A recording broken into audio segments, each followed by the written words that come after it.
Olá, bom dia. Bom dia a todos, amigos, amigas. Estamos aqui começando então mais uma live especial. Uma live. Costa a porta, faz favor. Beleza. Enquanto as pessoas vão chegando aqui, eu vou fazer um chimarrãozinho. Eu cheguei correndo aqui para a gente poder conversar. E eu gosto de fazer um mate na hora, né? Tem gente que não conhece chimarrão aqui que eu faço. Terminou aquele período do cevando mate, né? Eu vou baixar um pouco aqui. O que eu estava fazendo ali era o seguinte, coloquei meia colher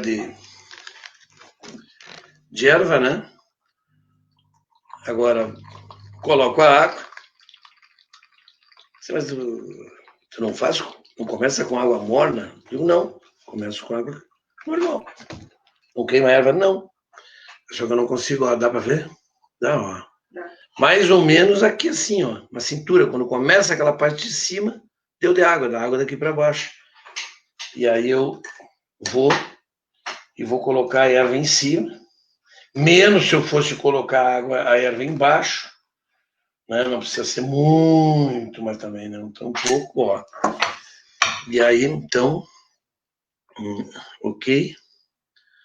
Vou empurrando com a própria bomba, certo?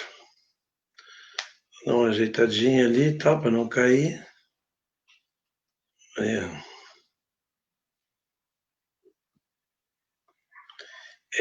não sei, eu aprendi isso aqui lá durante uma Expo Inter na Casa do Chimarrão.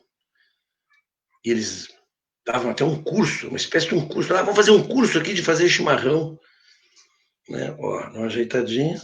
Tá aí o mate, ó. Matezinho campeiro, né? Normal. Duvido entupir, pode botar a erva mais fininha que tiver. E tá feito. E já passaram-se 2 minutos. Mas o que tu ganhou com isso? Eu não ganhei um tempinho aqui para não ficar falando sozinho. Eu tenho que falar sozinho, né? Muito bem. Só eu falo aqui. Essa é uma live, portanto, que é um monólogo. Acho que tá bom assim. Mudei o cenário aqui também, vim para o escritório. Melhorou. E guardar essa erva aqui. Muito bem. Hoje, então, a gente vai dar uma conversada aqui sobre os assuntos mais gerais. Hoje de manhã dei uma entrevista na Rádio Difusora de Bagé, onde eu falei 2 coisas aqui. Né? Sobre o projeto que o governador encaminhou para a Assembleia, em que ele mete a mão, quer meter a mão, em 2,5 bilhões da Previdência dos servidores. É um negócio impressionante. Um dos problemas graves do Rio Grande do Sul é o fato de nós termos um comprometimento de quase 80% da receita, ou melhor, das despesas, tanto faz, porque receita e despesa tem que bater, né, para com os servidores. Mas então a culpa é dos servidores, ganham muito? Não, enganam-se, os servidores ganham muito pouco. Os servidores que estão trabalhando, servidores da ativa, os policiais que estão nas ruas ou nas delegacias, os brigadianos, os professores, os servidores das mais variadas áreas, todos eles consomem 30 e poucos por cento do orçamento do Estado. 30 e poucos por cento. Qual é o problema? O problema é que, historicamente, não se criou a previdência para esses servidores. E, portanto, quando eles se aposentam, eles vão para o caixa do governo. Vão para a conta corrente do governo. O fluxo de caixa, chama como quiser, é do dinheiro de todos os tributos que se tiram para pagar os aposentados e pensionistas. E lá se vai mais 40 e poucos por cento do orçamento do Estado. Por isso que soma 30 e poucos com 40 e poucos, dá quase 80. Isso é um absurdo. Que historicamente não se resolveu. Sabe quando que foi resolvido? Em 2011, quando o governador Tarso criou o FUNPREV, o Fundo de Previdência Civil e um Fundo de Previdência dos militares do Estado. A partir de então, todos os servidores que ingressaram no Estado eles passaram a contribuir para esta previdência e o governo passou a contribuir para esta previdência. A previdência dos civis arrecadou em torno aí de 2,5 bi. São 17 mil novos servidores que ingressaram nessa previdência, e quando eles se aposentar, quem é que vai pagar eles? O FUNPREV, esse fundo de previdência. Mas quando se aposentar, lá daqui a 30 anos, ok? Muito bem. O governador Tarso criou a lei, 17 mil novos servidores ingressaram até 2016, porque, na verdade, durante o governo Sartori e agora o governo Leite, poucos entraram. Poucos foram chamados nos concursos. A maior parte desses servidores foram chamados no governo Tarso. O que acontece? O governador Leite resolve pegar esses 17 mil servidores e tirar do FUNPREV e colocá-los no Caixa Único do Estado, no regime de Caixa Único do Estado. Então, quando eles se aposentarem, eles vão se somar aos outros 296 mil servidores que já recebem pelo Estado. São 17 mil a mais. Se nós do PT fizéssemos isso, meu Deus, a casa ia cair. A RBS ia nos bater por tudo que ela... Então, tudo que tinha omisso, o governador não fala nada. Apresentou a reforma da Previdência, que é outro tema extremamente complexo, que eu não vou entrar, porque se eu entrar nele, né, enfim, eu vou ocupar toda essa minha live e o objetivo não é esse. Eu vou ter que fazer provavelmente essa semana, para a gente tratar disso, para tornar público o que é esta reforma da Previdência e o que está escondido no meio dessa reforma. Só para vocês terem uma ideia, aumenta o gás, aumenta o ICMS dos ovos, da carne suína, da carne de frango, né, da maçã, das frutas, então, algumas frutas, né? É um negócio impressionante. E é isso que ele está tentando buscar. Acho que não vai passar, viu? Acho que não vai passar. Mas esta metida de mão na previdência dos servidores, pegar 2 bilhões e meio, que ele vai pegar, que está lá na conta, ele vai pegar para o governo do Estado, para gastar, não sei lá em quê. Ok? Está correto? É evidente que não. Isso é uma irresponsabilidade com o futuro. Isso é aumentar a estrutura deficitária das nossas finanças no futuro. E mais, como esses servidores não vão mais estar no fundo de previdência, esses 17 mil, o que vai acontecer? O Estado daqui para frente não vai mais precisar pagar a parte patronal para o FUNPREV. Isso significa 268 milhões por ano que o governo do Estado vai deixar de pagar para a Previdência. Porque ele pode até pagar, mas ele paga para ele mesmo, ele tira de um bolso e bota no outro. Ou seja, está na lei que tem que pagar 14%. Vai pagar como? Entende? Não, fica no corpo, fica no mesmo governo, fica no mesmo poder executivo. Enfim, é uma grande... É um maior absurdo. Eu não imaginei que pudesse... Dizer, se o problema mais sério do Estado é o comprometimento com o conjunto das despesas de pessoal, e nesse despesa de pessoal, os aposentados é que pesam, não por culpa deles, por culpa de governos que não fizeram.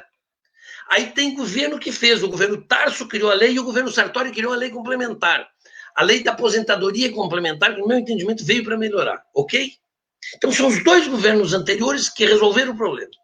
Aí vem esse, mete a mão em 2 bilhões e meio, joga 17 mil para a vala, digamos assim, lá para a vala comum de todas as despesas do Estado. Não dá, né? É uma coisa...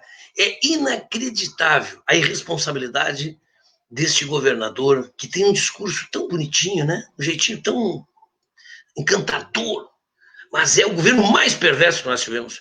Ele não paga os impulsos, ele não paga a dívida, são 200 e tantos, quase 300 milhões, são 3 bi, dá quase 4 bi por ano. 4 bi por ano, ele vai passar os 4 anos sem pagar. 4 vezes 4, 16. São 16 bilhões que ele vai endividar o Estado. Ele vai passar 4 anos em que não vai dar um centavo de aumento, aumento não, de recomposição da inflação nos salários dos servidores, de todos os servidores, todos. Lá se vão mais 20 e poucos por cento sobre uma folha, né, de 1 bi, e 300 vezes 12 dá uns 15 bilhões, tá? 15 bilhões por ano, certo? 15 bilhões por ano. Se tu pegar 25, são 60, se tu pegar uma inflação ao longo de 4 anos de 25%, 25% de 60, dá, quem é que é bom de cálculo aí, dá mais 15, né? Pois é, mais 15 bilhões. Então é 15 bilhões que ele vai deixar de pagar, foi 15, né? Da dívida com o governo, 16 do governo federal, mais 15 de arroxo salarial, são 31 bilhões. E ainda vai meter a mão em mais 2 bilhões e meio. Esse é o governo dos tucanos, dos neoliberais, aplaudidíssimo pelas entidades empresariais, pela mídia corporativa, pelos grandes grupos de comunicação. É isso. Teve uma estiagem no Estado, não deu um pila. Agora parece que ele começou a preparar uns projetos para estiagem depois que choveu. Agora tinha que trabalhar com recurso para as enchentes. É um desastre, um desastre. Escrevo, vai ser o pior governo que o Estado do Rio Grande do Sul já teve. Vai ser pior que o Sartori. Já falei demais sobre esse ponto. Muito bem, bom dia. Clésio Teixeira Keck. Deputado, eu particularmente, como estou apresentado pelo INSS, eu troquei os óculos aqui, mas não sei se não tem que pegar o deputado. Estou eu, particularmente, como estou aposentado pelo INSS, apresente na Assembleia um plano de demissões voluntárias na Corsan, pois eu seria um que iria sair. Um abraço. Não, é que não cabe aos deputados apresentar projeto de demissão voluntária, né? E, bom, eu respeito, né, a opinião dos que acham que tem que apresentar plano de demissão voluntária. Eu não concordo, né? Eu acho que a Corsan, evidentemente que tem que continuar sendo pública, a água não pode ser privatizada, mas nós vamos entregar a água para o setor privado, ter lucro em cima da venda d'água. Eu acho que o setor privado pode ficar, e deve, até em alguns casos, com setores em que haja concorrência, em que tu pode escolher entre 2, 3, 4 fornecedores de um determinado produto. É possível nós criarmos distribuidoras diferentes de água, de coleta de esgoto? É evidente que não. A água é um bem natural, é um bem que tem que ser, inclusive, muito bem cuidado, né? Porque tem pouca água no planeta, e o Brasil é o maior reservatório de água doce do mundo. Sou contra, e, consequentemente, não vejo com bons olhos as demissões voluntárias, mas, enfim, se os servidores quiserem negociar com o governo, faz, e depois o governo faz concurso e chama outros. Muito bem. O problema de fazer uma live sozinho, em que só um fala, é que não dava para tomar um chimarrão, né? Wagner Meira de Vasconcelos. Bom dia, Mainardi. Como o município pode contribuir na geração de empregos e renda? Esse é digamos assim, o principal nó. E é o tipo do tema que não se encontra soluções apenas a nível de município. As soluções, elas têm que serem compartilhadas pelos governos do município, do estado e do governo federal, né? Eu acho assim que, por exemplo, o governo federal, nós já fomos governo, né, a nível federal, e a grande conquista que nós tivemos na relação com o governo federal foi uma universidade federal e um Instituto Federal de Educação, o IFET. Isso é uma conquista das maiores, é muito maior do que qualquer empresa, qualquer indústria que eventualmente tivéssemos conseguido, né? O processo de reconversão da nossa economia é difícil, ele acontece, mas ele é um processo que leva anos. A fruticultura é um programa como esse, né? E hoje está presente. E não se tem um projeto de desenvolvimento apenas local, quando se pensa o desenvolvimento econômico de uma região de fronteira, tem que se pensar, do ponto de vista da região. Nós temos o carvão como uma potencialidade, né? É um produto que a sua queima gera uma razoável contaminação no ar, tem problemas ambientais, mas o mundo inteiro sempre utilizou e agora está se diminuindo. Mas é um potencial. Aqui se trabalhou, se ampliou, se construiu mais uma etapa de Candiota e mais agora a usina de Seival, se gera desenvolvimento dessa região. Não é o melhor, mas é um bem natural que nós temos aqui, que pode ser aproveitado. Eu acho que as ideias que vão surgindo de nós voltarmos a incentivar turismo, a nossa forte cultura regional, né? Apoiar os empreendedores locais que querem expandir os seus negócios. Bagé é um centro comercial da região, é um centro de serviços da região, e nós temos que criar condições para que a gente se fortaleça cada vez mais enquanto esses centros produtores, né, como eu já disse, de serviços e de oferta de produtos para o mercado. Né. Nós temos que buscar potencializar as nossas indústrias locais. Né. Bom, vamos construir junto políticas para isso. Agora, eu acho que nós precisamos criar um forte programa de economia solidária. Nós temos aí, acho que 1/4 da população em Bagé que não tem renda fixa, que vivem de xanga, que vivem de venda de determinadas coisas, né, na informalidade. Temos que buscar a formalidade das pessoas e temos que, através do associativismo, né, nós estimularmos alternativas de renda para as pessoas através daquilo que se chama de economia solidária. É possível fazer isso e nós vamos fazer um programa consistente nesta área. Bom, se me perguntar quanto nós vamos avançar, não sei. Vai depender muito de como a sociedade reagir, como que as pessoas estiverem dispostas a ingressar num programa como esse. E aí nós temos os nossos produtos locais, né? Na área do artesanato, né? Em muitas áreas. Outro dia eu estava dizendo que, agora na campanha, nessa movimentação que se fez aí de doação, uma campanha que se fez para as pessoas doarem, para as pessoas ficarem em casa alimentos, e eu mandei fazer 720 ou 730 máscaras, né, de tecido duplo e tal.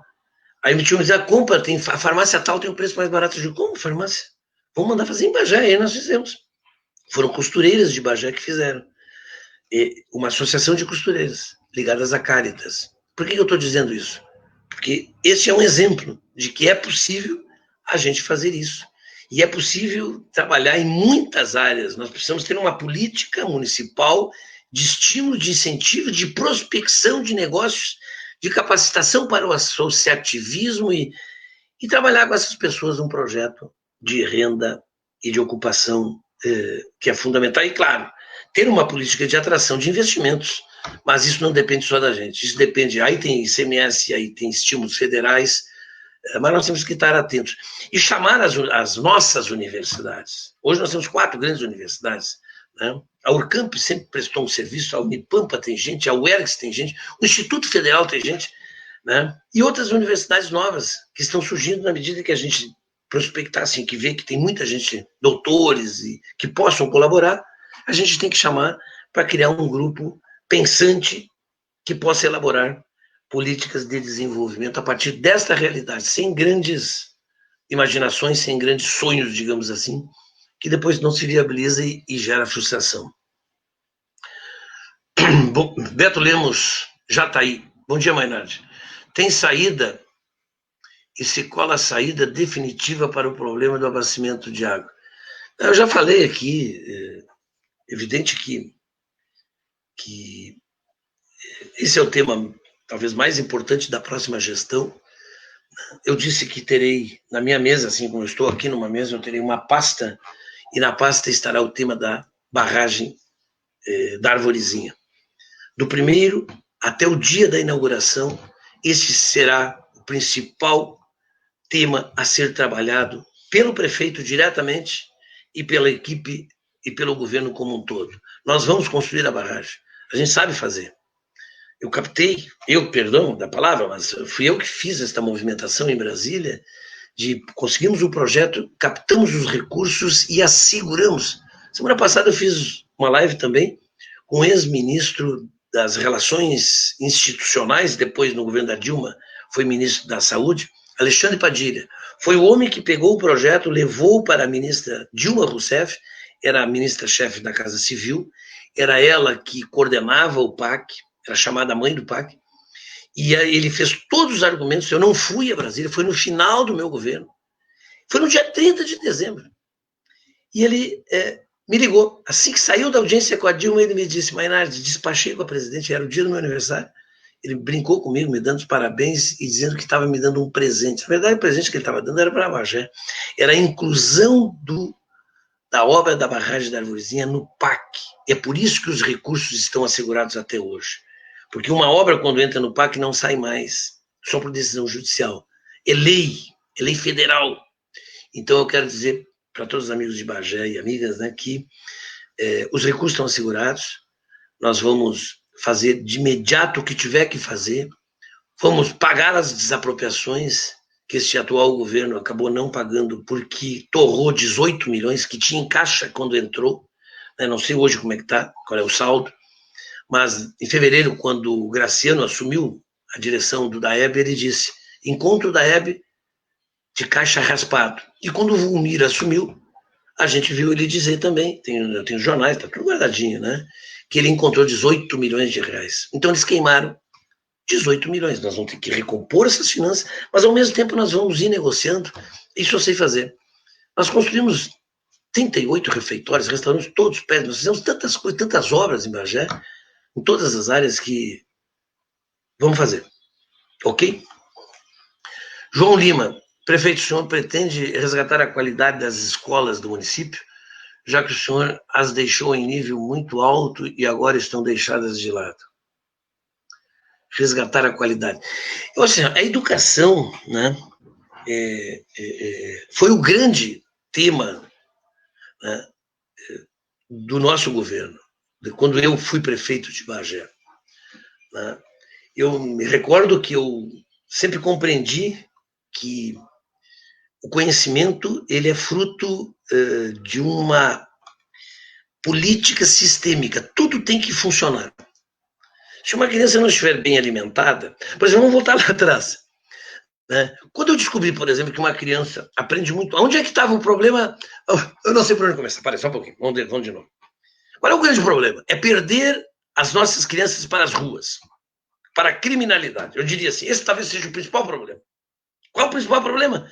É quando a criança abandona a escola e vai para a rua e vai conviver, né, com pessoas jovens, normalmente jovens, maiores, inclusive, que estão na violência. Nós não podemos perder a criança para as ruas. E como é que não se perde as crianças para as ruas? Oferecendo um ensino de qualidade e uma escola agradável, um ambiente agradável para esta criança estar. E essa criança não pode ser derrotada, ela tem que ser uma criança vitoriosa. Porque uma das causas, a principal causa do abandono da criança da escola, da chamada evasão escolar, está na repetência. Uma criança que roda 2, 3 anos, os pais já dizem, você é burro, aquela coisa assim, idiota, né? Como se a criança é burra. Não, a criança não teve cuidados necessários, não foi estimulada a estudar, a aprender, né? Ninguém é burro. A gente desenvolve mais o conhecimento do que outros. Então, quando eu fui ver que o maior índice de repetência estava na primeira série, e aí eu pude observar o seguinte, que as crianças que faziam a pré-escola, elas quase todas passavam, e rodavam as crianças que saíam de casa direto para a primeira série, digo, opa, está ali um grave problema. Porque se a criança já no primeiro ano, na primeira vez que vai ser avaliada, que quando entra na escola, ela já roda, ela já pega um carimbinho, pá, né, de derrotada. Na primeira vez já foi derrotada, na primeira vez que foi avaliada já foi derrotada. Então não pode. Nós fizemos, a partir dessa compreensão, algumas coisas. Primeiro, nós aumentamos o ensino de 8 para 9 anos. Isso é um baita de um investimento. E o processo de alfabetização que se dá na primeira série, nós transformamos um processo de alfabetização em 2 anos. Nos 2 primeiros anos é o processo de alfabetização. Então, no final do segundo ano, é que a gente passou a fazer essa avaliação do aluno. E as crianças, a gente viu que era fundamental que ela tivesse um processo de sociabilização antes de entrar na escola, que se dá através da creche e da pré-escola. E aí nós atracamos a construir pré-escolas. Eu quero ainda ter um diagnóstico bem claro disso para saber se eu vou poder me comprometer ou não em zerar o déficit de necessidades de pré-escola para as crianças em idade anterior ao ingresso do ensino formal. E aí pegamos os professores, olha, como é que nós vamos fazer? Porque a arte de ensinar, ela é complexa e ela é uma das coisas que eu não sou professor, mas sei, das coisas mais lindas que tem, né? Que é tu ensinar uma criança, é alfabetizar uma criança. Isso não é uma coisa fácil, isso é um dom. E com o tempo, tu vai cada vez melhorando mais. Então, o que a gente acabou fazendo? A gente melhorou o salário, deu 10% a mais no básico dos professores alfabetizadores. E com isso nós conseguimos, né, fazer alguns remanejos de professores que tinham que ter outras despesas para sair de uma escola e voltar. Enfim, melhoramos, inclusive, né, a nossa capacidade de ensino. Então, eu estou contando tudo isso porque começa, como eu já disse, lá na pré-escola, não pode ser uma criança derrotada. Essa criança não pode ter fome. E aí nós construímos 38 refeitórios. Aliás, 33 novos e 5 reformados, como na Escola São Pedro, que tínhamos comprado, como no GTEC, que tínhamos comprado, como no Bidart, que tínhamos comprado, como no Paulo Freire, que havíamos construído uma escola nova, e teve uma quinta escola, que também não tenho, a memória também é boa, mas não é tanto. E, enfim, aí eu olhava as escolas, tinha os refeitórios, mas essas escolas assim são inseguras. Aí nós cercamos todas as escolas. E tudo isso com projeto, uma por uma. Nós levamos projeto e levamos lá no Ministério, não sei qual foi o Ministério, tá? Cercamos todas as escolas. Aí tinha um barral cheio de barro na volta das escolas. Sabe o que nós fizemos? Colocamos calçada na volta das escolas. Lá no Ministério da Cidade conseguimos recursos para fazer calçada na volta das escolas. Várias escolas construímos quadras poliesportivas. Adaptamos todas as escolas à chamada política de necessidade, alunos com necessidades diferenciadas, especiais. Adaptamos, portanto, para a política de inclusão. Nós constituímos no maior núcleo, no maior centro digamos assim, daqui do Estado, de difusão de conhecimento na área da política de inclusão. Os professores de Bagé foram formados e esses professores de Bagé passaram a dar cursos em outras regiões do Estado. O que mais? A escola. Mais ou menos 60% dos alunos da rede municipal passaram a ter o chamado contraturno, aquilo que o Isola chamava de. Não é que era de turno único, não, era de escola de tempo integral. Mas não é escola de tempo integral com aulas formais de manhã e de tarde. A ideia era um turno com aula, né? E outro turno com arte, educação, cultura, esporte, coisas assim que vão se interagir. Bom, nós botamos o segundo tempo, esporte e lazer, ampliamos em 500 vagas lá o Instituto Municipal de Belas Artes, o IMBA, e criamos o Rodarte, com mais, acho que 600 alunos. Enfim, colocamos 60% dos alunos no contraturno. E tinha reforço escolar. Resultado de toda essa política. Durante um bom tempo, nós não tivemos crianças de rua em Bagé. Ok? E eu tenho declarações aqui, né? Inclusive declarações de pessoas que hoje não estão mais conosco, mas que estavam nos ajudando a fazer essa política. Declarações, por exemplo, do Dr. Marcos Danilo Adão Franco, um juiz, que disse, ele era juiz da infância e da adolescência, ele disse, na minha cidade não tem criança de rua. Isso é um motivo de orgulho. E nós reduzimos de 6,9 para 1,9 a evasão escolar. Apenas 1,9 das crianças abandonavam a escola. Aumentamos em quase 2.000 o número de alunos da rede municipal porque saíam do estado e vinham para o município. É isso. Instituímos o piso nacional dos professores, pagamos, portanto, o piso nacional, né, de salários para os professores do município, e abrimos um convênio com a Urcamp em que todos os professores que não tinham universidade puderam fazer universidade. Pagavam uma parte e outra parte o município, através do Fundeb, pagava. E o professor, tendo uma faculdade plena, ganha mais. Ganha o professor mais no bolso e ganha o aluno porque tem um professor melhor qualificado. Isso foram algumas coisas que eu lembrei aqui. E é isso que nós vamos fazer. A ideia é retomar exatamente isso que eu disse. Dá para fazer mais? Dá. Vamos ver o que mais a gente pode fazer. Mas se nós conseguirmos fazer isso, eu acho que é uma enorme vitória. Quando assumimos o GTECO, por exemplo, nós criamos uma escola técnica pós-médio com 600 alunos. à noite, com 3 cursos na época. Acho que era um dos pouquíssimos, nós tínhamos mais 2 municípios no estado que tinha uma escola técnica municipal, nós passamos a ter uma escola técnica do município, bancado pelo município, os alunos não pagavam nenhum centavo. Nós temos milhares de jovens e de pessoas, enfim, né, já mais velha até, que se formaram no GTECO. Eu vejo assim, eu tenho muitos amigos no Facebook, eu vou ali, eles não fizeram faculdade, mas estudaram no GTECO, tem formação no GTECO, motivo de orgulho para todos nós. Nós compramos o GTECO. E depois conquistamos um Instituto Federal de Educação, que é sonho de todo município ter uma escola técnica federal e uma universidade federal. Bueno. Gessner Moura. Quem será o nosso vice? Ah, não sei. Nem sei se eu vou ser candidato, ainda sou pré-candidato, né? Não, estou brincando. Eu quero ser candidato, sim, você. E vou trabalhar para ganhar. O vice, não sei, vamos ter que construir. A gente está conversando com vários partidos. E o vice, via de regra, ele surge de um processo de entendimento, né? De saber as funções, como é que a gente pode trabalhar para que... E nós já tínhamos muitos problemas com o vice, nós temos que falar a verdade aqui. Poucos dos governos que não tiveram. O Dudu e o Fico não tiveram. Mas o atual governo teve, eu tive, antes de mim, todos eles tiveram. Então é um problema. Não sei se o problema é do vice ou é do prefeito, o problema é do prefeito, não importa. Então ele tem que ser muito bem trabalhado, isso. Eu tenho dito o seguinte, a vice não assegura espaço de governo, não governo, para nenhum partido político. Pode ter certeza disso. O vice é muito importante para ajudar na implementação. Ele tem que ser, ele não pode ser apenas um substituto do prefeito. Ele é um eventual afastamento, saída, ou por alguma outra razão, né?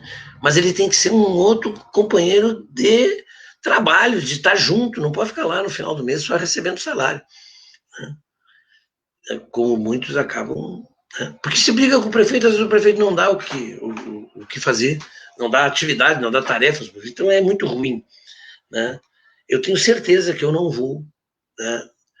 Eu tenho dito o seguinte, olha, eu posso até perder no caminho, gente. Agora, eu não vou aceitar um vice que eu vá ter risco de ter problema. Por favor, a gente se conhece em Bagé. Flávio da Júlia, nosso pré-candidato a vereador. Tenho dado um giro para o Bagé e a questão da infraestrutura é muito grave. Como vamos combater isso, na tua ideia? Olha, eu acho assim, eu acho que se nós tivéssemos dinheiro, evidentemente nós iríamos fazer asfalto em toda a cidade. Eu tenho ido assim, a gente vai para outras regiões, né, em que o município tem muito mais arrecadação, né, por várias razões, e eu não vou entrar nos detalhes. E aí os municípios têm condições de fazer investimentos em obras de infraestrutura. Mas nós tínhamos, quando eu assumi lá atrás, nós tínhamos um problema grave de esgoto, por exemplo. Tu fazer um asfalto e deixar o esgoto na frente da casa das pessoas também não dá, então tu tem que começar pela infraestrutura. E nós começamos.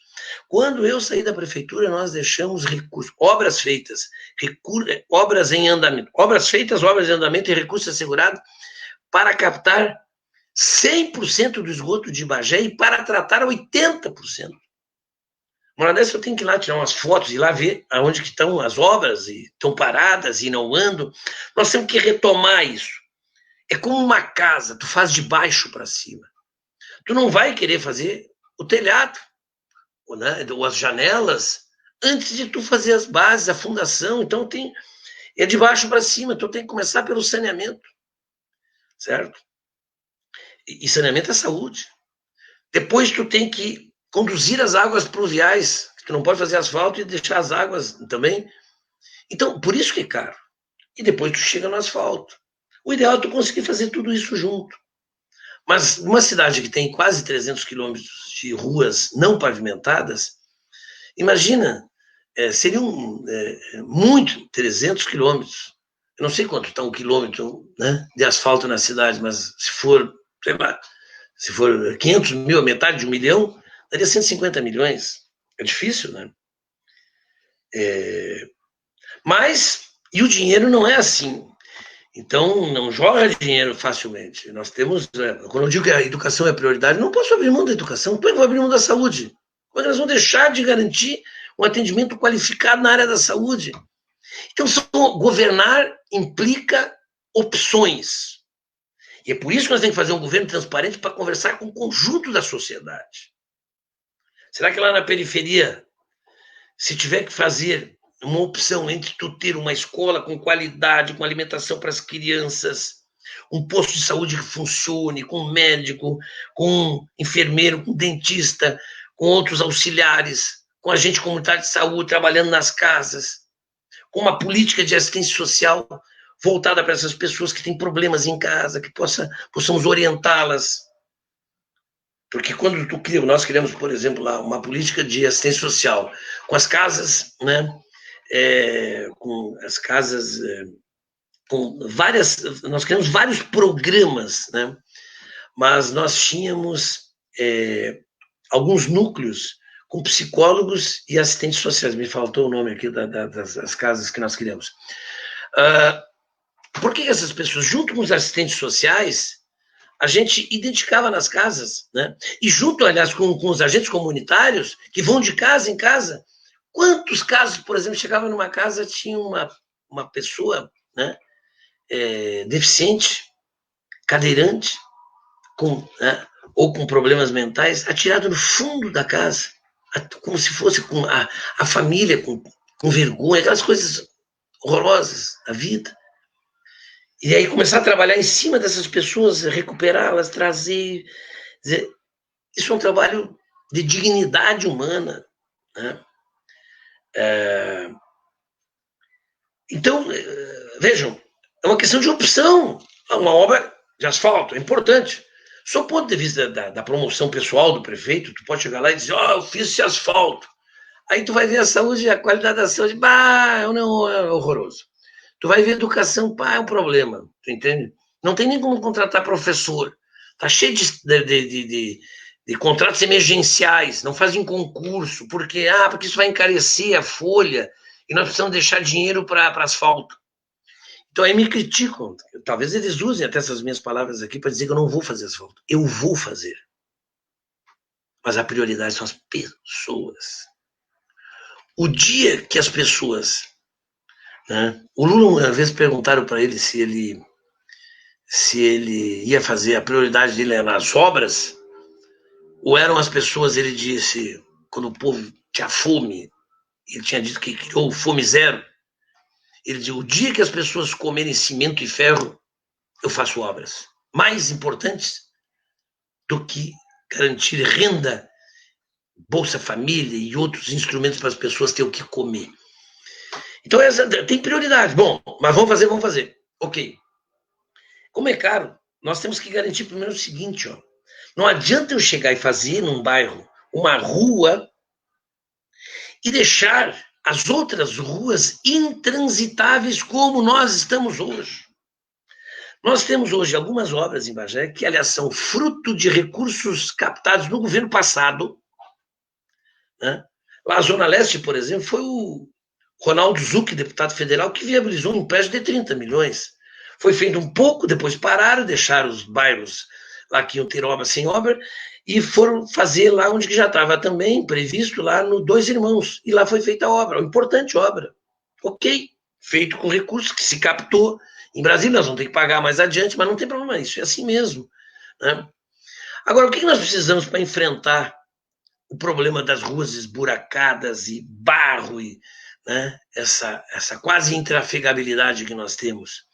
É construir um parque de máquinas, né, mantê-lo sempre, né, em condições, fazer a manutenção adequada. Agora, por exemplo, segundo eu soube, contrataram, parece que 4 ou 5 patroas para fazer isso. Aí pagam um monte de dinheiro. Eles vão pagar mais por essas 4, 5 patroas que o custo, talvez, de 1 ou 2 patroas. Porque não tem planejamento, é um governo... Quer dizer, é outro tipo de coisa, não é isso. Não tem a mínima condição de querer se basear no que está aí. A gente só pode se basear no que está aí para dizer assim é que não se faz. Certo? Quer dizer, não. Planejamento é tu começar como eu fiz. Eu fui aos poucos comprando, só numa vez nós compramos 23 equipamentos para fazer as estradas do interior. Então nós temos que ter um planejamento para ter recursos e montando as equipes uma patroa, uma retroescavadeira, 2, 3 caminhões, um rolo para ir atrás da patroa fazendo abaulamento. Se nós, aos poucos, né, e comprando esses equipamentos, quando dá uma enxurrada, tu entra e trabalha de manhã e de tarde, trabalha 12, 14 horas por dia, faz um acordo com os funcionários, eles vão lá, trabalham 15 dias depois da folga de 15 dias, só que se for no verão, tu trabalha 14, 16 horas por dia, dá uma folga, faz um sistema em acordo com os funcionários, né, com uma espécie de um banco de horas, e depois que recuperaram a cidade, eles ficam na folga. Remunera bem esses funcionários, não está com uma máquina de 600, 800 mil reais, né, cuidando disso, faz uma boa manutenção, é isso. Então, isso a gente aprendeu. Isso nós vamos fazer. Já quantos patrulhas? Não sei. Nós vamos ir aos poucos e equipando a prefeitura. E eu não vou colocar na frente da prefeitura esse monte de caco que certamente a gente herda, como eu herdei, como sempre um governo herda do outro, menos o Dudu. O Dudu não herdou. Ah, não herdou. Não herdou, ele entrou tudo máquinas novas. Pode ter certeza disso. Né? Eu me recordo. Nós compramos 250 entre máquinas e veículos. Nós compramos exatamente, não foi 251 nem 249. Foram 250 entre máquinas e veículos para a prefeitura de Bagé. Os veículos entravam pela saúde e pela educação, e os mais velhos daí iam para as demais secretarias. E máquinas por todo, e por isso que as estradas do interior eram tão bem conservadas e as ruas de Bagé eram também muito bem conservadas. Então, esta é uma prioridade que nós vamos aos poucos ir fazendo, né? E vamos atrás de recursos para a pavimentação, evidentemente. Aos poucos, vamos ir fazendo. Bom, já deu 41 minutos. Administrar é ouvir as comunidades. Eu ia falar pouco, mas às vezes eu acho que é bom a gente explicar um pouco melhor, né? Administrar é ouvir as comunidades, buscando as necessidades e as prioridades delas. Eu não tenho dúvida disso. Eu não tenho nenhuma dúvida, assim. Eu tenho muito claro, assim. Eu tenho um tripé que eu quero assentar, se eu tiver a sorte de e a generosidade do povo de Bagé de novo, da gente poder ganhar as eleições, que será baseado na seguinte questão, né? O governo ele tem que se assentar em 3 pilares. O primeiro é da transparência. Repito o que eu já disse e quem for trabalhar saiba que será assim, né? Nada a esconder, absolutamente nada a esconder. Nada a esconder, então nós vamos criar, porque agora com o Facebook, com a internet, né, a gente pode criar várias formas, né, de várias mídias, né, sociais e pela internet, várias formas de transparência. Quanto mais transparência o governo, vocês podem ter certeza, mais será a participação, porque é o segundo pilar. Eu quero que as pessoas nos ajudem a administrar, seja opinando, seja fiscalizando, seja criticando. E a terceira é o seguinte: quando tu faz transparente, quando tu permite a participação, vai ter, com toda certeza, vai se ter um cuidado muito grande com o dinheiro público, com a aplicação do dinheiro público, com a qualidade daquilo que vai se fazer com o dinheiro público. Eu fui prefeito, nós tivemos problemas com a qualidade de obras. Eu sei disso. Não porque houve desvio, mas é porque foi mal administrado, porque o recurso não foi. Enfim, nós não podemos ter problemas. Então, a transparência leva à participação e a participação leva à fiscalização. E leva à opinião no sentido de que a gente possa acertar. E é o velho ditado, né? 2 cabeças pensam mais do que uma. Várias cabeças vão pensar mais do que uma. Nós temos diretrizes, ok. Mas vamos ouvir as pessoas, vamos chamá-las à participação. Nós vamos fazer um governo transparente, participativo e de muito zelo com o dinheiro de todos os bagenses. Outra. Libera aí, Guilherme, uma perguntinha, hein? A Janise, os CRAS, Centros de Referência em Assistência Social. Agora sim, ela me ajudou a lembrar aqui, né? Eu acho assim um trabalho muito importante. A gente tinha que ter na cidade, né? A Mara Cristina dos Reis, sou da saúde, precisamos de suporte para dar melhores condições para a população. Quais teus projetos? Precisamos de suporte para dar melhores condições para a população. É isso que eu estava dizendo. Na verdade, as políticas todas, elas têm que ter a ideia da complementariedade. Elas nunca se esgotam em si mesmas. A ideia sistêmica, o que é uma ideia sistêmica? É que tudo tem a ver com tudo. A saúde tem a ver com tudo. A saúde tem a ver com assistência social. Porque se tu tiver, né, no CRAS, né, servidores, né, lá, psicólogos, assistentes sociais, que estão lá numa ponta, né? Ó, a Maitê também aqui, muito bom, mas a direita gosta de embelezar, mexer na estética. Não, alguns de direita, outros não.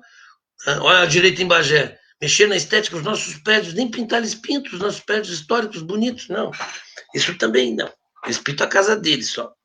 Aí tem uns casarão bonitos e tudo mais. Mas vamos lá. Então, o que acontece?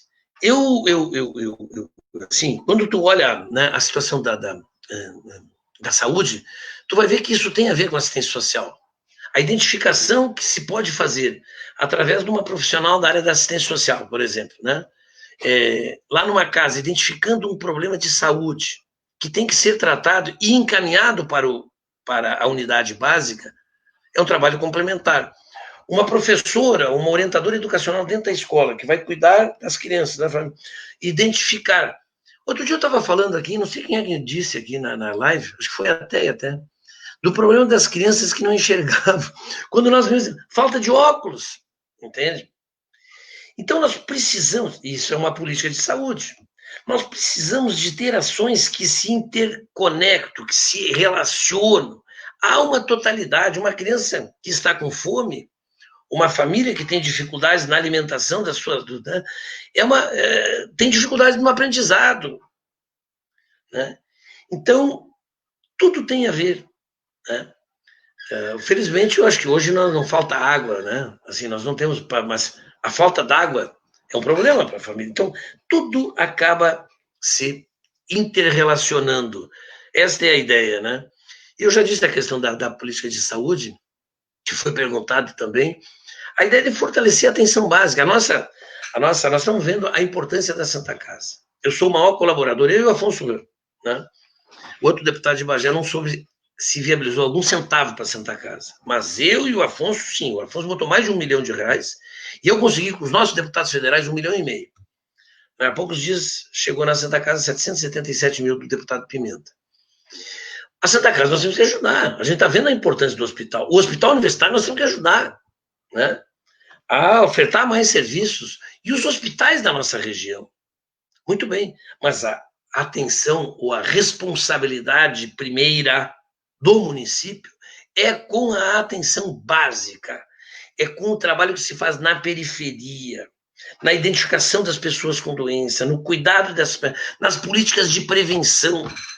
Nós temos que ter uma política de saúde, não de doença. A secretaria não pode ser Secretaria Municipal da Doença. Secretaria Municipal da Saúde, para cuidar da saúde. Mais saúde para as pessoas. Por isso que tem que se relacionar. A escola tem que conversar com o posto de saúde, o posto de saúde tem que conversar com o CRAS, que tem que conversar com um núcleo lá do esporte e lazer, né? Porque no esporte e lazer, nós tínhamos muitos idosos que participavam daqueles núcleos. E que era um negócio fantástico, os velhinhos lá. Porque tu sair de casa, sair de um isolamento que tu tem natural, porque tu não tem onde ir, né? E tu ir para um núcleo do esporte e lazer e conviver com outros idosos, como nós fazíamos. Aliás, eu estava esquecendo, às vezes eu esqueço de dizer, do centro idoso. O centro idoso fomos nós que construímos. Na verdade, o centro do idoso foi interessante. Eu estava na Itália, em Modena, na Itália, e perguntei o que os prefeitos lá faziam, porque tudo era federal. A saúde era federal, a educação era federal, né? O saneamento, não, o saneamento aqui foi feito há 80 anos atrás, 100 anos atrás. O que vocês fazem? Então, nós cuidamos da cultura e da assistência social, as administrações municipais. Cultura e assistência social, vamos ver na assistência social. Eu digo, escuta, eu quero conhecer um centro do idoso, e fui. E me encantei com o centro do idoso. O centro... Aí, daqui a pouco, nós estávamos lá, estourou uma briga lá, porque eles estavam dançando, era de tarde, né? E dele dança. E dois velhinhos lá, de 80 e poucos anos cada um, se atracaram no pau. Brigaram por causa de uma outra velhinha. Um estava, acho que, namorando e o outro tirou para dançar. Tem uma confusão. E italiano, quando começa a brigar, sai de perto. Era uma gritaria, como se diz, um griteto, que Deus me livre. Aquilo me chamou muita atenção. Quando eu vim, eu digo, eu vou fazer um centro de idoso. Se eu for prefeito, não era prefeito, eu era deputado federal. E fiquei com o negócio da cabeça. Ganhei a eleição, digo, vou atrás de dinheiro. E fui atrás. E não tinha um projeto do governo federal, né? Que a gente pudesse, um programa do governo federal, nem no Fernando Henrique, nem depois do Lula, né? Que a gente pudesse ancorar um projeto lá de um centro do idoso. Só tem uma alternativa, é conseguir dinheiro para o centro do idoso. Aí, digo, vou fazer o seguinte, vamos fazer, eu vou conseguir, vou ter que conseguir, botei na cabeça. E incrível, na nossa homenagem aqui a dois profissionais da prefeitura, né? A Cristina e o... Ai, meu Deus, não posso esquecer. Tá, o outro engenheiro da prefeitura. Alguém vai me socorrer aqui. Meu amigão, agora me faltou. A Cristina, arquiteta, e ele, engenheiro. Os dois fizeram o projeto do Centro do Idoso. Vocês sabem que o projeto do Centro do Idoso foi considerado um dos melhores projetos de arquitetura do Brasil. Foram dois escolhidos, foram dois homenageados, não, foram dois, enfim, premiados do Rio Grande do Sul. Eu sou gremista, mas eu tenho que falar a verdade. Um foi o Novo Beira-Rio e o outro foi o Centro do Idoso de Bagé. Né? Foi feito. Feito o projeto do Centro do Idoso, o que nós fizemos? Fui atrás do dinheiro. Aí cheguei lá, Luciana Genro, deputada federal. Luciana, assim, se encantou, me deu uma grana. Com a grana da Luciana, foi a maior contribuição, nós fizemos a parte da saúde. Um andar saúde e o outro andar assistência social. E outra coisa louca que nós fizemos foi o seguinte, nós conseguimos recursos com 2 ministérios para um único prédio. Eu duvido alguém conseguir isso. E nós fizemos. Muita competência, o Márcio trabalhava comigo, o Márcio ajudou a coordenar esse trabalho. Nós conseguimos, na assistência social, com o Paim, com o Tarcísio Zimmermann e com o Adão Preto. Os três nos ajudaram com os recursos na área da assistência social. E a Luciana na área da saúde. Construímos o Centro do Idoso desta forma. E eu disse, mas o Centro do Idoso tem que ter um salão de baile. Tem que ter um salãozinho para de tarde, né? Os idosos ir para lá, ouvir uma música, dançar. Eu vi aquilo na Itália e está lá, está construído. Um belo Centro do Idoso que foi construído em Bagé e que foi inaugurado por mais um ministro que esteve em Bagé, dentre tantos que vieram e sempre vinham para alguma coisa. Este veio para inaugurar o Centro do Idoso, chamado, então, o ministro Patrus Ananias. Eu não descobri ainda aqui, mas eu não sei se alguém me ajudou aqui. A Cristina Vaine, está bem, Naira. A Cristina eu lembro, né? Mas eu me deu um branco aqui. Eu vou ter que me desculpar pessoalmente com ele, né? Não tenho aqui na revista. Aqui estou com a revista aqui de Bagé. Ó, ali o Centro do Idoso, ó. Aqui, ó. Né? Tá aqui o Centro do Idoso. E estou aqui pessoas que estavam lá. Mas daqui a pouco alguém vai me ajudar aqui. Eu tenho que me desculpar pessoalmente com ele, porque eu não posso esquecer 2 profissionais que foram premiados nacionalmente. Né? 2 projetos do Rio Grande do Sul foram premiados. O Novo Beira-Rio, né? E não vai sobrar maquinário, estão doando tratores da patrulha agrícola para regiões. Isso é legal? Não estou sabendo. Ana Beatriz estão doando tratores da patrulha agrícola. Para doar qualquer coisa da prefeitura, só mediante lei. Se não tiver lei, é ilegal. É isso. Então, não sei. Isso aí temos que buscar essa informação e, bom, levar para a Câmara, levar para o Ministério Público, se procede essa informação. Muito bem, Vera Borba. Fala do banco de sangue. Fala do banco de sangue. Sim. Falo. Sabe que o banco de sangue... Eu estava na prefeitura e o Manif me disse, Mainardi, estamos com um problema aí. Tem um problema gravíssimo em Bagé. A Anvisa está aí e foi verificar as condições de funcionamento do nosso banco de sangue, que funcionava junto à Santa Casa. E estavam lá fazendo uma vistoria e constataram vários problemas. E o Manif me disse, a informação que eu tenho é que vai fechar. Né? A Lúcia, a doutora Lúcia Ianzer, que era a chefe do banco de sangue, vai fechar. Se fechar, é um problema. Sim, é um problemão, vão fechar os hospitais. Os hospitais não funcionam sem banco de sangue, sem ter sangue. Um parto natural, me disse ele, para se fazer, tem que ter sangue, porque e se atravessa o bebê? Tem que fazer uma cesárea, e portanto tem que ter sangue. Nem parto natural faz. Eu disse, mas e agora? Que baita problema. Eu disse, olha, o negócio é o seguinte, rapidamente nós nos agilizamos. O que nós fizemos? Mandamos um funcionário nosso para Porto Alegre, né? Eu disse, ó, fica assim, acertamos que iria um funcionário, pega o carro, vai para lá, e nós vamos comprar tudo aquilo que for identificado como fora de validade, como o que tem que ser trocado. Vamos fazer a reforma que tiver que fazer imediatamente. E não tem outra alternativa, mas nós vamos ter que municipalizar o banco de sangue. Vamos fazer uma intervenção, né? E buscar uma medida judicial para reabrir. E aí me envolvi, fizemos reuniões com prefeitos da região, com os provedores, né, e os diretores de hospitais da região, fizemos uma baita mobilização, e a Anvisa, lacrou. Quando lacrou, nós estávamos lá em Porto Alegre, comprando tudo o que precisava, viemos aqui, fizemos uma intervenção, interviemos no banco de sangue, né? E buscamos uma medida judicial liminar para reabrir o banco de sangue, porque nós preenchemos todos os requisitos constantes daquela lista de irregularidades. Regularizamos, municipalizamos e reabrimos mediante uma medida judicial. Ficou 24 horas fechado e nós abrimos o banco de sangue. Agilidade e competência. Não minha, mas da equipe, do Dr. Gildásio, do Manif, né, e de todas as pessoas. Portanto, o banco de sangue continuou funcionando e nosso governo depois... Bom, aí teve a política estadual de sangue, que tinha que ser regionalizado, nós queríamos um hemocentro, e foi para Pelotas, aí tem toda uma questão que, dali para frente. Mas o que nós fizemos foi garantir o funcionamento do nosso banco de sangue.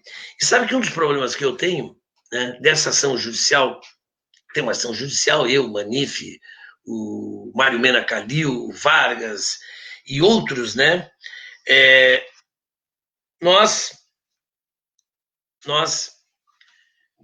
porque nós, eu peguei um recado aqui só para dizer o seguinte, ó, o engenheiro que eu vou dizer era o Gustavo, rapaz, o Gustavo Barcelos Calvete. Gustavo, me perdoe, Gustavo. Deu um branco, às vezes dá branco, né? Branco assim, quando, né, esquece, não sei se isso é preconceito, mas, né, deu branco. Deu um apagão, digamos assim, tá? Então, o que aconteceu? Tinham 58 funcionários. Eu lembro? Ou 48. Não sei, eu acho que eram 48 funcionários. Tá? 48 funcionários. Os mesmos funcionários da empresa particular foram contratados pela Santa Casa via um convênio que nós fizemos com a Santa Casa. E aí depois, 11 anos depois, um promotor federal, né, foi lá e identificou que poderia ter irregularidade, porque nós contratamos com a Santa Casa não paga INSS porque ela é imune, é uma entidade filantrópica, e nós não repassamos para a Santa Casa o valor relativo à parte patronal. E a Santa Casa, o doutor Mário Mena era o provedor. Evidente, quando fechou o banco de sangue, o Mário Mena disse, claro, vamos reabrir o banco de sangue. Imagina, somos parceiros, está aqui. Quem são os funcionários, prefeito? Digo, os mesmos do banco de sangue, eram os mesmos. Só que nós contratamos via Santa Casa, porque eu não podia contratar pelo município. Como é que eu ia contratar? O município tem que entrar via concurso, mas eu não podia deixar o banco de sangue fechado. E aí, 11 anos depois, o promotor disse, mas vocês não pagaram o INSS. Isso é fraude, o INSS. Aí apontou, né? A mim, crime não tem, né? Tinha uma ação criminal, porque ele entrou com uma ação criminal, nós já ganhamos, né? Não tem crime nenhum. Agora tem improbidade, segundo o promotor, e nós vamos ganhar, né? Então, todos nós ali respondendo, eu, o Manif, o Dudu, a Valéria, que foi secretária depois, o Mário Mena Calil, o Varguinha, o doutor Vargas, que foi o outro provedor, e os dois reitores da universidade, o Morvan, que que faleceu, né? E o professor Arno Cunha. Imagina, a gente está respondendo porque nós implantamos o SAMU nessas condições, implantamos o PSF, o Programa de Saúde da Família, nessas condições, o PIM, Programa de Infância Melhor, que é outro programa que tem que estar as crianças, né, que os agentes do PIM estão lá na periferia, trabalhando com as crianças, né? Era desta forma que deveria se contratar, né? O PIM nunca foi um programa permanente, não sei se agora está, por isso que era para contratar a sugestão, se o Ministério e a Secretaria de Saúde do Estado orientavam, contrato, viu, convênio. E o Banco de Sangue, todos esses foram convênios que nós fizemos dessa forma, e por isso não houve nenhuma ilegalidade, nenhuma irregularidade, muito menos qualquer desvio de dinheiro, de jeito nenhum. Mas talvez o Mário Mena seja nosso candidato, e aí nós vamos poder conversar e desmentir a turma dele, do Mário Mena, que fica dizendo que eu tenho os bens bloqueados, ficam querendo dizer que eu estou na mesma turma deles. Não, é diferente. Nosso caso é bem diferente, sou bem diferente, por ter certeza. Lisiane Vieira, deputado, aqui no Rio Ferronato tem a obra da Praça Céu, que iniciou no governo do prefeito Dudu, já foi inaugurada pelo atual prefeito, salvo engano, mas ainda está em obras e não foi entregue à comunidade. Pois é, esse é um grave problema. Eu acho, quero só dizer para vocês, se a gente não tiver uma equipe competente, não vai funcionar. Não funciona, pessoal. Eu estava falando com o ex-ministro de Relações Institucionais, agora, esta semana, foi quinta-feira, o Alexandre Padilha. Vocês acreditam que o Alexandre Padilha foi o ministro que viabilizou para nós recursos lá no final do segundo 2017 para nós fazermos todas as praças de Bagé, restaurarmos e fazermos todas as praças de Bagé. Eu acho que esse recurso do Rio Ferronato ainda é daquela época. Eu acho, não sei, tem que verificar. Mas perpassou governos. Acho que esse convênio sequer ainda foi encerrado, ainda tem dinheiro para ser aplicado. E aí não tem equipes. Porque o problema todo é o seguinte, tu tem que ter qualidade naquilo que faz. Como é que tu vai perder dinheiro? Como é que tu vai no Rio Ferronato? É porque as pessoas, então, do Rio... É um total desrespeito com o Rio Ferronato. Né? Eu lembro que quando eu saí de lá, nós tínhamos deixado o recurso assegurado e a obra andou e foi inaugurada no governo do Dudu, hoje foi no finalzinho do meu, da escola de ensino infantil, daquela grande escola infantil que nós fizemos. Lindíssima escola, né? Todo aquele complexo ali tinha que estar tudo pronto, funcionando, cuidado, né? Sendo cuidado. Então, vou ter muito cuidado. Uma das coisas que vou zelar muito é isso que eu estou dizendo. Aquilo que vocês estão me relatando do Rio Ferronato é o terceiro elemento que eu falo do descuido com o dinheiro público. Já foi inaugurado sem estar concluído. Tem que ter cuidado, tem que ter fiscalização, tem que permitir que os vereadores vão lá. Os vereadores de oposição aqui em Bagé hoje não conseguem ver nada. Tu faz um pedido para informação da prefeitura e eles escondem tudo. Escondem. Eles têm medo que parece que descubram. Que isso? Por que tanto medo? Por que não expõem o problema? Vão lá e digam, olha, o problema é esse. Né? Quando não tem transparência, é isso. É uma obra como essa e não resolve nunca. Vamos por último aí, 1h03. Tem mais alguma pergunta aqui? Senão eu vou... Né? O Caio, Bagé na cabeça e no coração. Muito bem, Caio. Né? E o Leandro Picaz, o melhor prefeito que Bagé já teve, no meu ponto de vista, muito obrigado. Né? Muito obrigado. Max André Correia, Mainardi Lelinho, Bagé precisa urgente de vocês. Olha, ó, tem um apoiador do Lelinho aqui, né? Da pré-candidatura do Lelinho, sempre esclarecendo. Né? Rodimar Pinto Lopes, prefeito eleito, qual será a sua composição de governo? Interessante. A composição vai ser pelo compromisso com Bagé, ela tem que ter Bagé na cabeça e no coração, né? Tem que ter qualidade técnica e política e seriedade, certo? Porque um secretário é um cargo de responsabilidade política, mas ele tem que ser conhecedor daquilo que ele vai fazer, evidente. né? E tem que ter, dentro do possível, representatividade social, me parece assim, dentro do possível, não como uma condição, né? Eu acho que a maioria do governo será de mulheres, penso assim, né? Quando às vezes eu fico imaginando assim, né? A gente fica imaginando assim, eu acho que será de mulheres. Acho que nós vamos ter uma participação importante de negros no governo, porque nós temos muitos candidatos. No PT hoje acho que são 6 candidatos negros e, portanto, estarão também no governo. Nós estamos fazendo um processo de mudança geracional.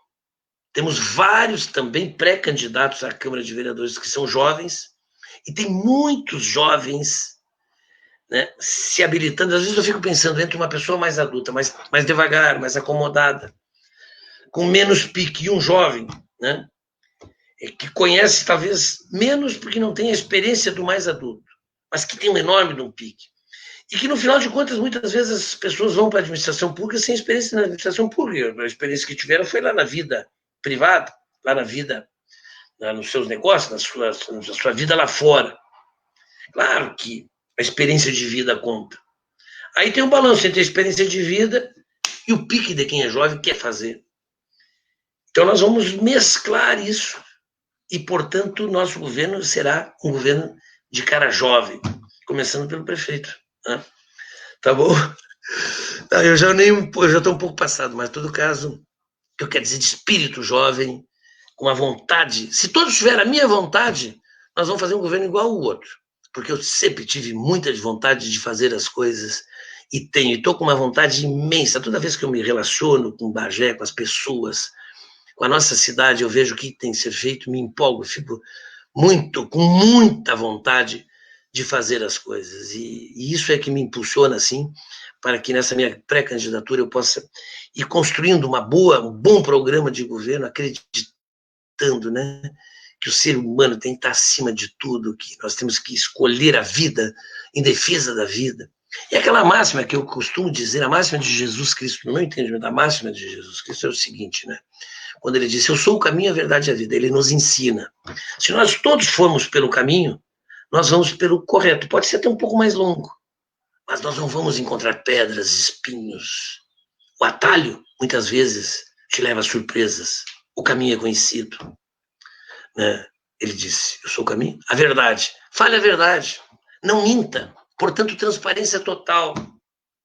Quando tu mente, via de regra, tu precisa de uma outra mentira para cobrir aquela. E outra mentira, e aí tu acaba virando o maior mentiroso de Bagé, como o Dalé outro dia disse aí do cidadão. Né? Então eu viro um grande mentiroso. Não minta, fala a verdade. Para que mentir? A verdade é revolucionária. Ela pode fazer mal. Quantas pessoas me procuram, às vezes, para emprego, me procuravam e tal, e eu pegava e dizia à pessoa, olha, mas eu saio assim. Lamento que eu não consigo, mas de certa forma eu saio contente porque pelo menos tu me disse a verdade. Falar a verdade. Então, o caminho é pelo correto. A verdade, porque ela não te permite andar de cabeça baixa. Tu vai olhar para cima, nos olhos das pessoas, e andar pelas ruas, pelas belas ruas de Bagé, sem nenhum problema. E a vida. É a vida por essa que nós lutamos. É por isso que estamos todos aqui em casa, nos resguardando, pedindo que todos se cuidem. É pela vida. É pela vida que temos que investir na saúde, é pela vida que nós temos que investir na educação, na assistência social, é pela vida que nós temos que criar um forte programa de amparo às pessoas que precisam, que passam dificuldades em Bagé. Eu fico imaginando, né, uma cidade como a nossa, tão bonita e tudo mais, não vamos nos acomodar frente a pessoas que estão enfrentando limitações brutais, de terem muitas vezes até o que comer em casa, porque o desemprego é alto, porque e essas pessoas têm que estar no centro das nossas atenções. Isso é vida, e como diz a igreja, vida em abundância. Então, sigamos a máxima de Cristo, em que ele disse, não eu, ele disse, eu sou o caminho, a verdade e a vida. Se nós seguir por este conceito, por estas, digamos assim, linhas gerais de atuação, iremos bem. Andréia, minha pergunta foi respondida e muito bem respondida. Obrigado, Andréia. Um abraço para todos vocês. Edgar Franco, o interior do município somente foi tratado com respeito no governo Mainardi. Mainardi, prefeito de 2020. Olha aí o Edgarzinho, nosso pré-candidato também. Né? A Leila foi também nossa diretora da escola, de uma escola de ensino infantil. Parabéns pela fala humana e sensível. É isso aí, Leila, continuamos igual, né? Denise Camargo, educação foi muito valorizada no governo Mainardi. Isso é verdade, eu não tenho nenhuma dúvida, né? E porque as pessoas são muito assim de botar a educação no discurso, mas na prática não funciona, né? É impressionante, né? Até Bagé na cabeça e no coração. Tá bom, feito, pessoal. Muito obrigado, um bom sábado, uma boa tarde e um bom fim de semana para todos. Até sábado que vem. Um abraço e um beijo. Tchau. Tchau.